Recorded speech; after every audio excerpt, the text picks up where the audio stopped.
Hello, I'm Frank Jernigan, also known as Franco, which is spelled as you see on the screen, Pranco. Today, I'd like to teach you a technique called Ladderback Jacquard. The video is probably going to be a bit long, but I'll divide it into segments, and I'll put an index into the description so you can jump to the segment that you want if you have watched the whole video all the way through and just want to go back and review one segment. The first subject will be, what is Ladderback Jacquard and when do you use it and why? The second segment will be showing you how I work Ladderback Jacquard, because there are actually many ways to work it, many variations, and I have worked out what works best for me. You may choose other variations yourself, but I'll just show you first of all how I work Ladderback Jacquard. The third section will be showing you on a chart how to mark the chart to plan your Ladderback Jacquard stitches. Where do you put them? How do you figure out where they go on the chart? What kind of mark do you make on the chart to remind you to do them, and so forth. And then finally, I'm going to show you several variations. I'll mention a few variations on how to start the Ladderback Jacquard, but I'll show you actually 3 other techniques of working the ladderback stitch, and I'll show you the result of each of the 3 methods and how they differ, so you can choose which one you would like to use. So without any further verbiage from me, let's get started.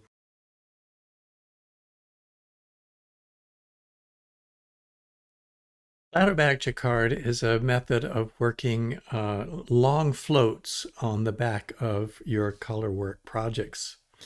As you know, in working stranded colorwork, if you have a float that is longer than a certain acceptable length, it creates a big loop that can get pulled later, or fingers can get caught in, or they're just unsightly on the back.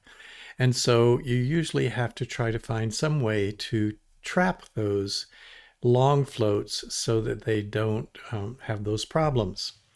Here's an example of a colorwork yoke that I did that I abandoned because I realized the trapping of floats in the traditional way was not working for me.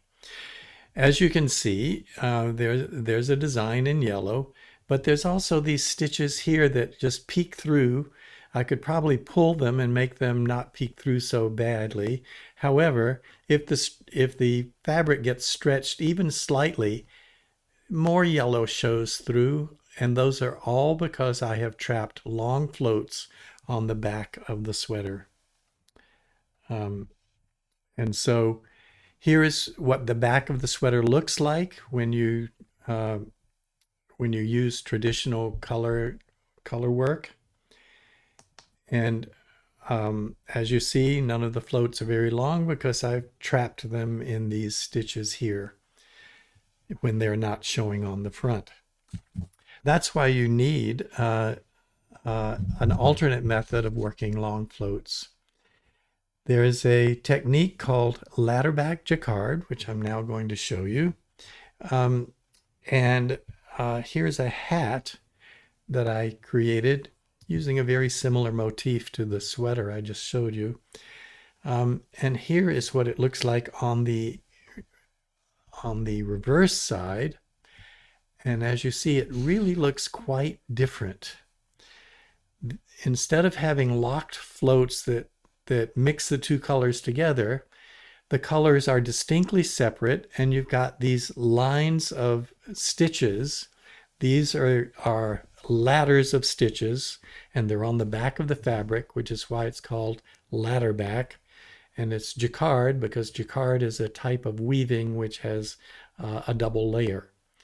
And what you can see about these stitches is they actually are creating a double layer. If I separate them from the front, it pulls loose, and it's like a layer of mesh across the back of the fabric.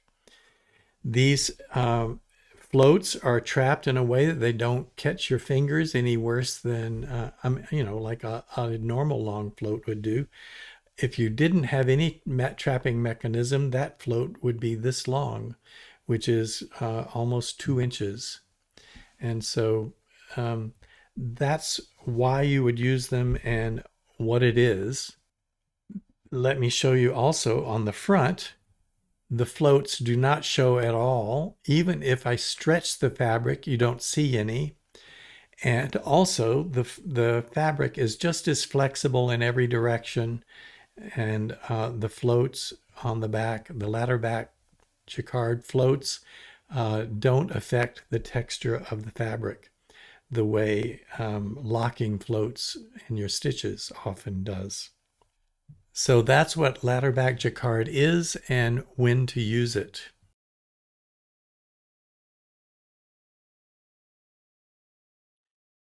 Now I'll show you how to work the Ladderback Jacquard technique, and I'm going to show you how I do it 99% of the time.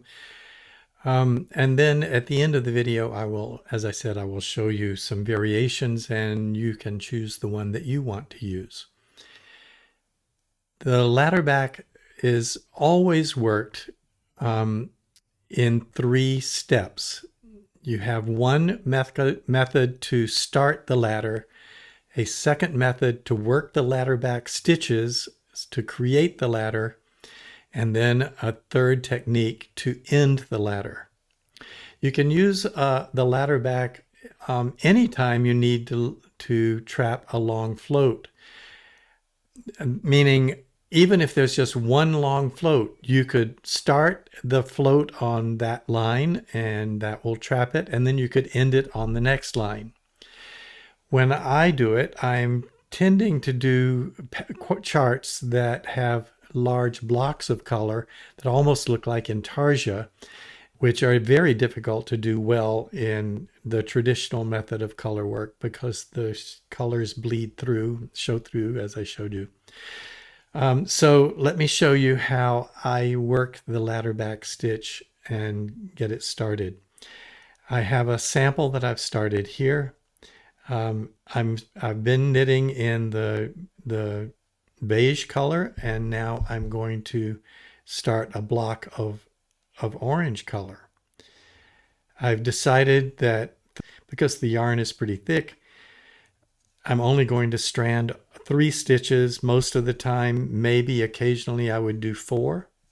I'll talk about how to design that in the later section.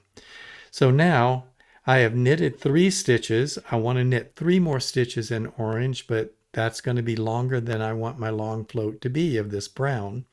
So in order to start the Ladderback stitch, I'm going to bring the right side color, which is now orange, to the front, and then I'm going to do an increase with the float stitch in the back. So the increase I'm going to use is a make one left. That's simply my choice. I'm going to use a make one left. Having completed that, I then take the right side color back to the back, and then I continue working with it and finish my block of color there.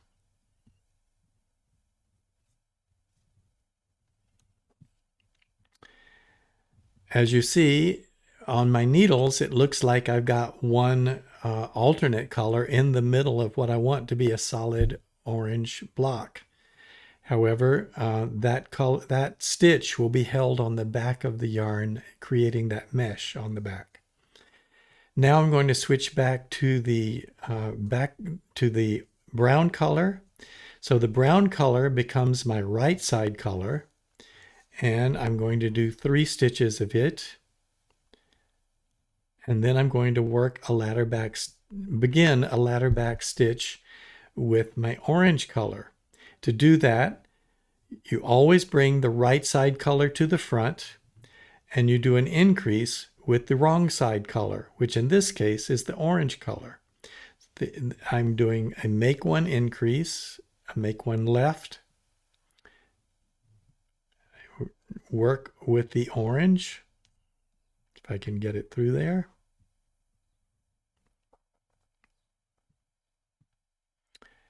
And then I take the right side color back to the back again and continue working with it.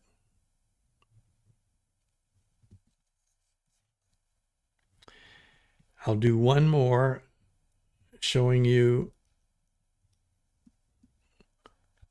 the working with the orange on the right side, which I hold in my left hand. How you do your color work is entirely up to you. I tend to hold the one color in my left hand and the other color in my right. So you bring the right side color to the front. In this case, the right side color is the orange, so I bring it to the front.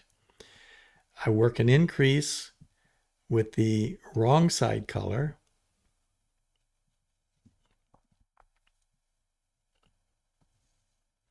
Take the right side color back to the back and continue working with it.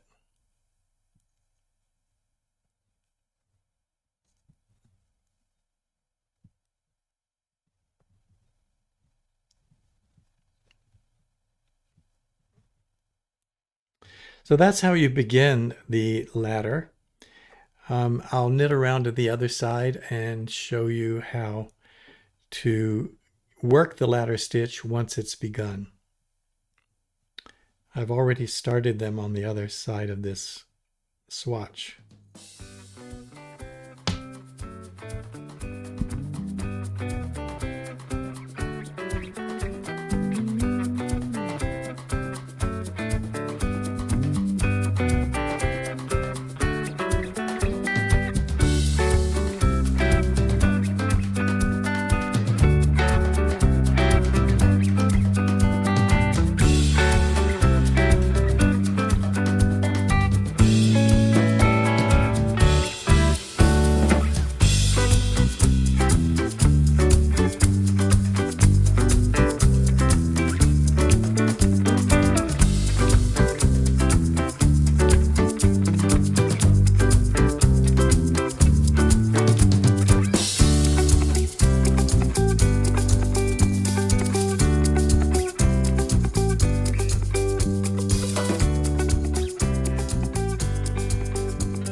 Okay, now I'm working the second round and I come to my ladderback stitch that I started on the round before, and what do?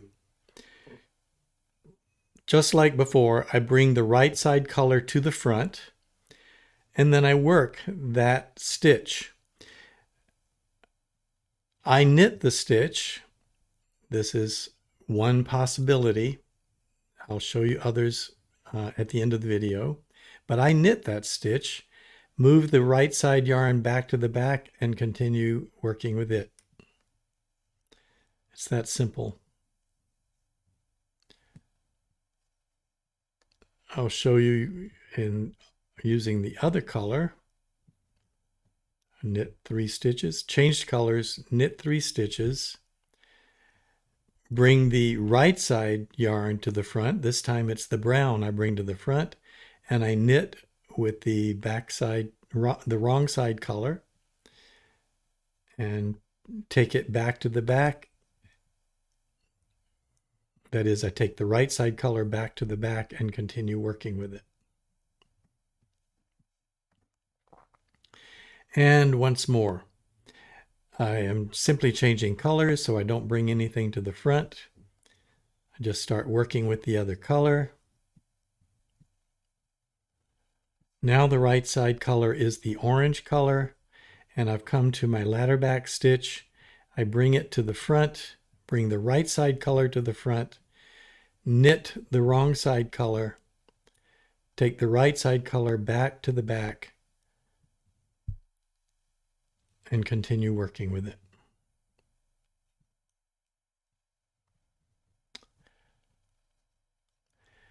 I'll do a few more rounds and then I'll come back and show you how to end the ladder back.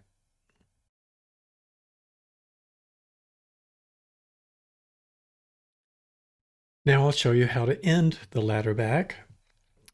I have knitted a few more rounds so that there's a bit of a block of color there that you can see, and here's the ladder back stitch in the middle of that block. In order to end the ladder, all you need to do is to work a decrease, and the decrease can either be a knit two together or an SSK. I tend to do a knit two together in most cases. When you do a knit two together, you combine the stitch to the left of the ladder stitch with the ladder stitch. That puts the stitch to its left on top of the ladder stitch. If I am doing an SSK, I combine it with the stitch on its right, which puts that stitch on top of the ladder stitch. You don't want the ladder stitch on top because it's been in the back all along. So I'll start by working up to there. I am no longer using the orange color. I have ended the orange color. That's why I don't need to continue the ladder any farther. And so I just knit those two stitches together, which, as I said, puts the ladder stitch on the back. It's hidden back behind there. I'll continue working with that.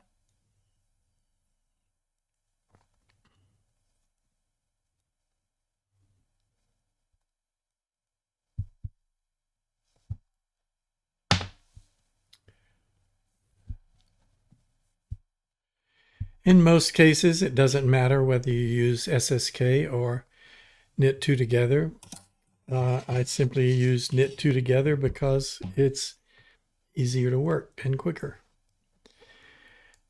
The times that I would use SSK is if the color strands are such that for some reason it is less noticeable to place the stitch on the ladder's right on top. I can't describe an instance where that's the case, but I've come across a few where I chose to do an SSK. It's helpful just to know that there's that option. So once again, here's the ladder stitch where the ladder stitch is orange. I'll knit those two together. It's the stitch to its left that goes on top of the ladder stitch when I knit two together. And it becomes pretty invisible.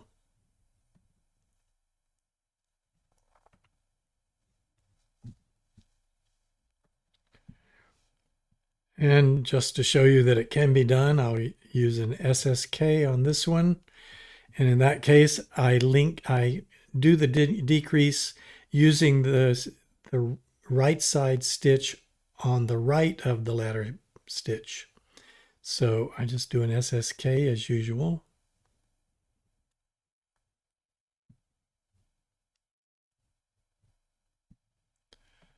Again, the right side stitch is on top and the ladder stitch is pressed to the back.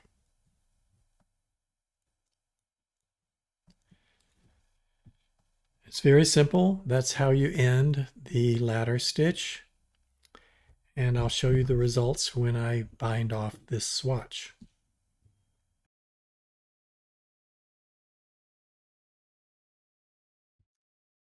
And finally, here is the finished swatch. As you see, stretchy. The orange doesn't show through. And the reverse side has these nice little ladder stitches holding the yarns, trapping them, creating a separate mesh fabric from the front, not attached to the front except at the start and the end.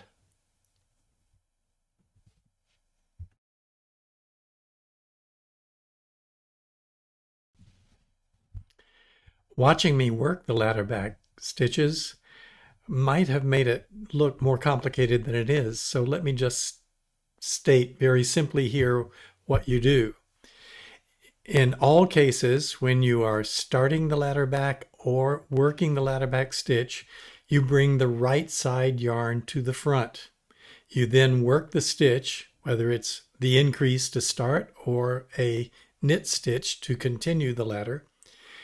And then you bring the right side yarn back to the back and continue working with it. When you're ready to end the ladder, you simply work a decrease, which may be a knit two together or an SSK. It's really quite simple, though it looks complicated and probably appeared more complicated as I was working it than it actually is.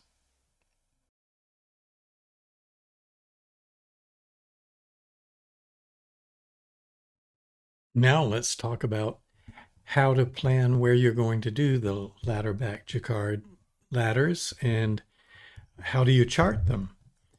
Here's an example of a chart that I have marked where I will do Ladderback Jacquard. You really don't need to add a whole new column to show those stitches.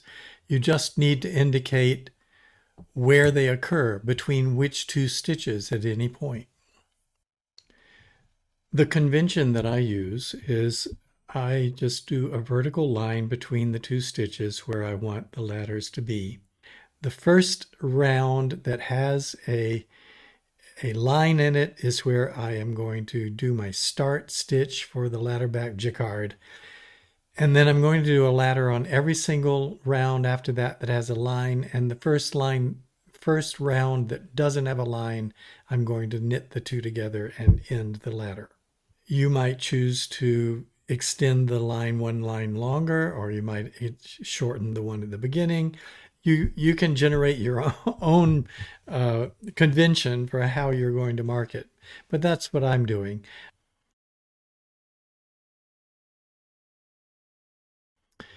So let me remove these lines now and show you how to determine where they are.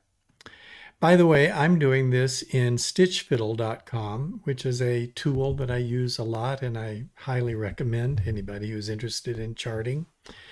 But you may just have a physical printed out chart that you want to mark, and you can do that by just holding a ruler vertical on the chart and drawing a line between stitches. And that's how you can mark your own chart. It doesn't have to be online. So this is my repeat pattern, and I'm going to have a marker at the edge. I'm going to knit all the way across, and I'm going to hit that marker again. I don't really want to have a ladderback stitch next to my marker. It just makes things a little more complicated. So I'm going to move it over and I'm going to start my ladderback here, because obviously all of these stitches across the bottom is too many to have a float. So that's what you look for. How many is too many? Well, that depends on your gauge and your preference. You may decide that you want to have no float longer than 3/4 of an inch. So you find out how many stitches is 3/4 of an inch. Or you may tolerate an inch long float. So then you decide that's the number of stitches you're going to do. For this chart right now, I think I'll decide that a 5-stitch float is the most I would want to have. Maybe there'll be floats that are only 4 or 3 stitches, but basically my basic number is going to be 5 stitches. So I don't want to put it on the first one. I'm going to put it on the second one. I'm going to draw the line up through every round that has at least 5 stitches. So now how many do I have left? 1, 2, 3, 4, 5, 6, 7. I don't want 7. And so I'm going to add a ladder right here.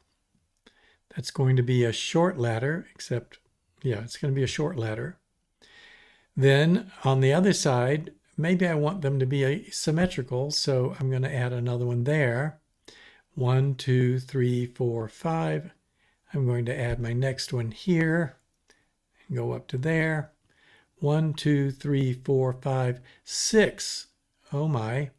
Now I have a span of 6, and that's too many.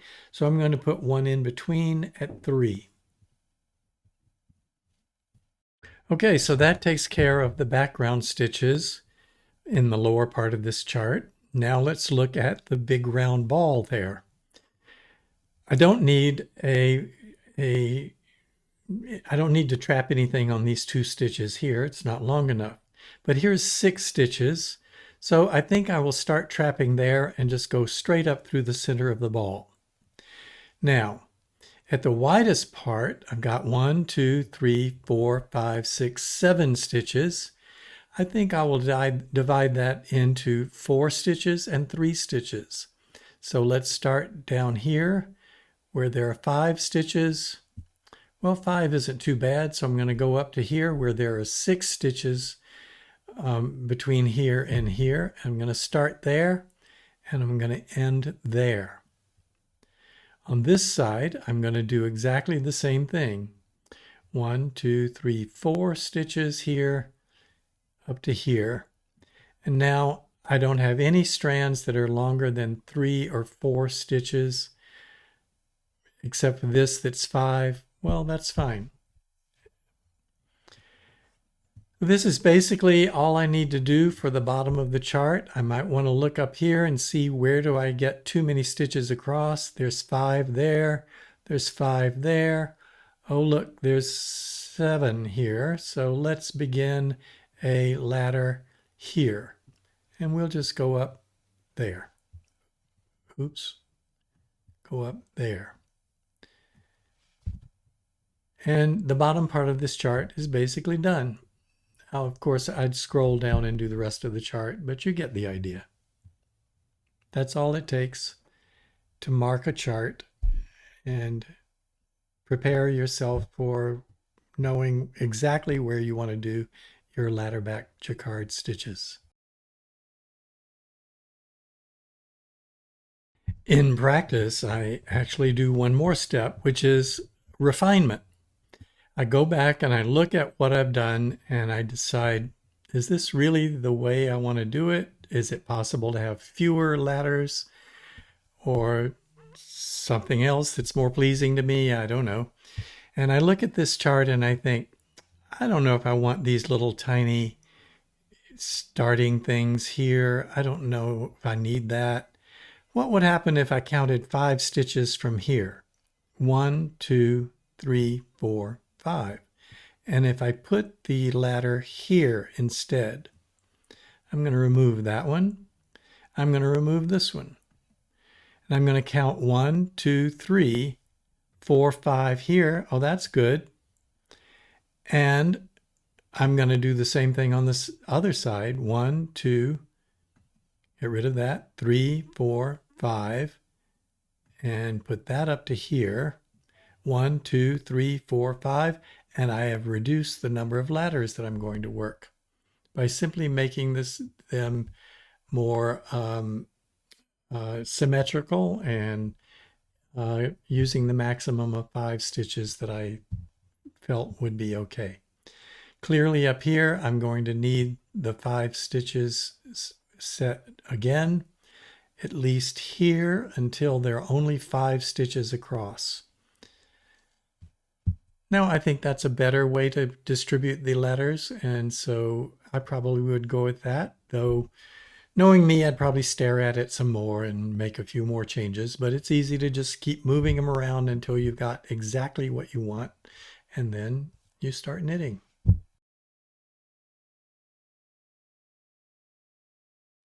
Now, finally, let's talk about all the variations there are that I found on YouTube channels on how to work the start stitch and the ladder itself. As I said, the way you start the Ladderback Jacquard is you do an increase. All of the variations of that are simply different increases to use. And people use all kinds of different variations. I've seen people who advocated using knit front and back as the increase. That works just fine. In fact, it seems to work just as well as the make one left. Of course, you can do a make one right if you prefer to do that. That'll be no different than doing a make one left because you don't see which way it crosses because it's hidden in the back. I would not do a make one open because that's going to make a hole and probably show on the front. Some people recommend using the lifted increase, but I'm going to show you a sample, and the lifted increase, more than any of the others, seems to show a bit on the front. Not a lot, and it can probably be fixed with blocking most of the time and fiddling with the stitch and so forth, but why have to worry about it? Use a different kind of increase, is my opinion. But others may disagree, and that's fine. So one set of variations is what kind of increase you use. Oh, and there's one special case, which is an increase that I can find a very good use for on some occasions, depending on your chart. And that is the backward loop increase. The backward loop increase does not have any interaction with the right side color. And so it has no chance of distorting the front, which can happen with almost any of the other increases. However, it also doesn't attach to the front. So if the first time you need to start a ladderback stitch is on a very long float, doing a backward loop increase will not close up the loop. And I'll show you an example of that.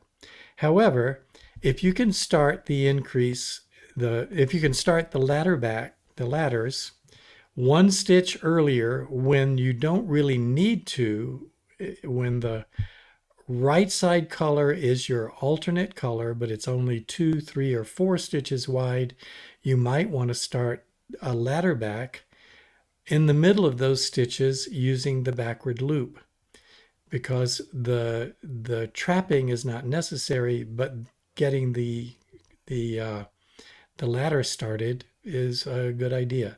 So in the special case where you're going to use a ladder and the round before where you would start the ladder is actually a very short one, which doesn't require a ladder, I would recommend using the backward loop increase.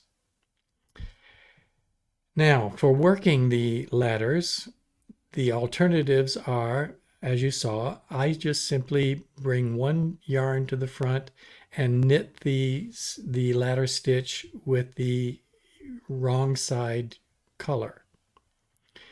That produces a purl stitch on making the ladder on the back. Some people like to see a knit stitch on the back. I'm going to show you some samples after I describe them. And in order to make a knit stitch, I'm not going to demonstrate it, but you can find other YouTube videos that will demonstrate it. In order to make a knit stitch on the back, you need to purl it on the front. And so what you do is when you're ready to work the ladder stitch, you bring both yarns to the front, both the right side color and the wrong side color both come to the front. You then purl the stitch using the wrong side color, making sure the two are not crossed wrong. And so it's a little bit more complicated, but it really isn't as difficult as I'm making it sound. You bring both stitches to the front, purl with the wrong side color, bring both stitches back to the back, and continue with the right side color. So that gives you one alternative of how to do the ladder stitches. There are actually two more, and that is where you knit through the back loop or purl through the back loop, and it has a different effect on the ladder. So let's take a look at all of those different variations which I put into one single swatch that I knitted before I started the video.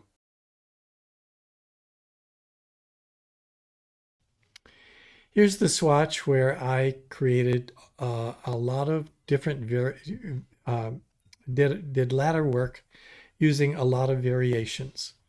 And I don't have to search to find out which ones use the lifted increase, because you can see a hole right here and you can see a hole right here.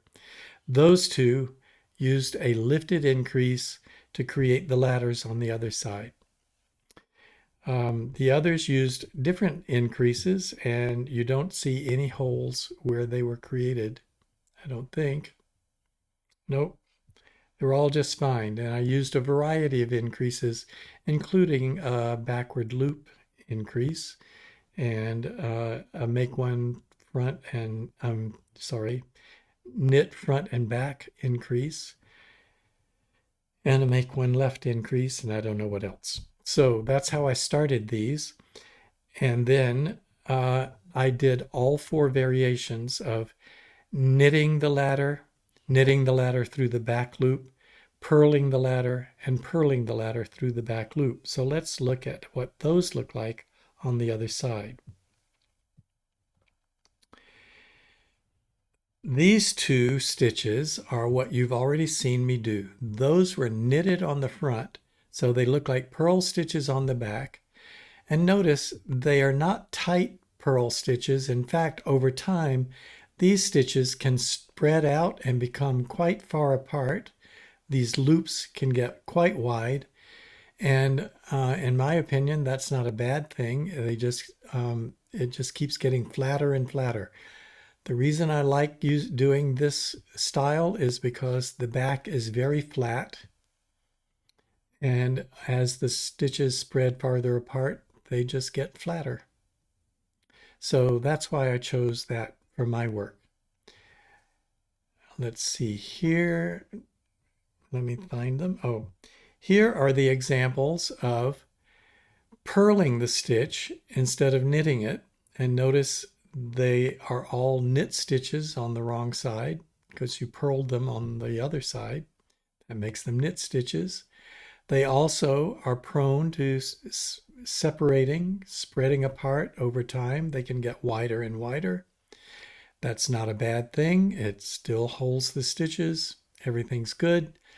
Some people just like the look of these ladders in knit stitch. And if you think that the wrong side of the fabric is going to show from time to time, maybe it's going to flip backwards, and you like that look to show, then that might be a reason to choose that technique. I'm not advocating one over another. I'm just saying which ones I choose and why. And then there are the knit stitches through the back loop. That is, I work them by purling through the back loop, and look at the difference. They are knit stitches that are twisted knit stitches, and you can pull them as tight as you want, and they just get tighter. They do not spread apart the way the others do, and you continue to have this ridge up the back, which you may like or you may not like. So that's the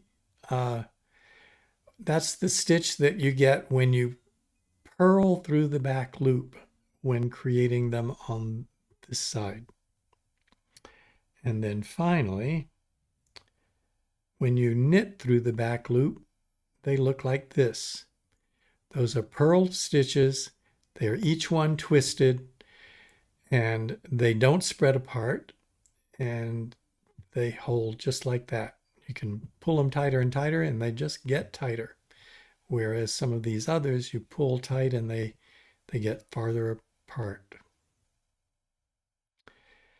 So that's all of the variations. There were some others I came across that I didn't think were very appealing to me, and you might be able to find other variations. But those were the main ones that I thought were the most important and might be options that you choose from time to time. So that's all you need to know to use Ladderback Jacquard to trap your long floats when you're doing color work. I hope you enjoy it as much as I've come to, and find that it loosens up the the mechanisms for designing new patterns and gives you the ability to create patterns that have large blocks of color, like the big round circles that you've seen in some of my samples.